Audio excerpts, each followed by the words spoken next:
నమస్కారం అండి. నా పేరు Paparao, superior company sales officer అండి. ఇప్పుడు ఈ వరి చేనులో రైతు నేస్తమని డాలర్ గురుకులు వాడించాము. అదే ఏ విధంగా ఉందో రిజల్ట్ అనేది రైతుని అడిగి తెలుసుకుందాము. సార్ మీ పేరు ఏం పేరండి? కోరడప్పర్. ఏ ఊరండి? సవలాపురం మండలం సర్బుజ్లా.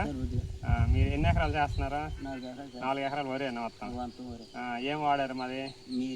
అదే రైతు నేస్తమను ఈ డాలర్ గురుకులు వాడారా? ఎలా ఉంది సార్ మీకు రిజల్ట్? రిజల్ట్ ఇప్పుడు బాగున్నాయి. చేను పచ్చదనం, దుబ్బు చేయడం అన్నిటికీ బాగానే ఉంది. తర్వాత రాబోయే కాలం ఇంకా కాపాడితేనే మనం ఓడుకుంది.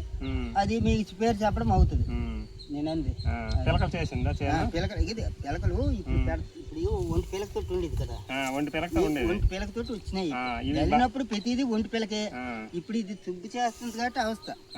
అది మీరు ఒక పిలక ఉండేటప్పుడు వేసారు, వేస్తే ఇప్పుడు దుబ్బులు చేసింది. అది మీకు ఎలా ఉంది? ఇది బాగుందా? బాగుంది అనిపించుతుంది. ఇప్పటికి తర్వాత సంగతి ఎలా ఉంటుందో అని తెలుసుకోవాలి. ఇది వాడమని అందరికి చెప్తారా? చెప్పుదాము కానీ మా ఊర్లో నవ్వులు ఓడలేక మీ మాటలు మేము ఎంతానమ్మా. ఇప్పుడు డాక్టర్ కాడికి వెళ్తాం బాబు. మీరు ఇది వాడకపోతే మెడిసిన్ చచ్చిపోతారంటే భయానికైనా ఓడతారు. కొంతమంది చచ్చిపోయి కానీ అంత అన్ని డబ్బులు అయితే మేము పెట్టలేమని వాళ్ళు వంతారు. నేను అనేది బాగుంది అని నా అభిప్రాయం. అది థ్యాంక్ యూ అండి.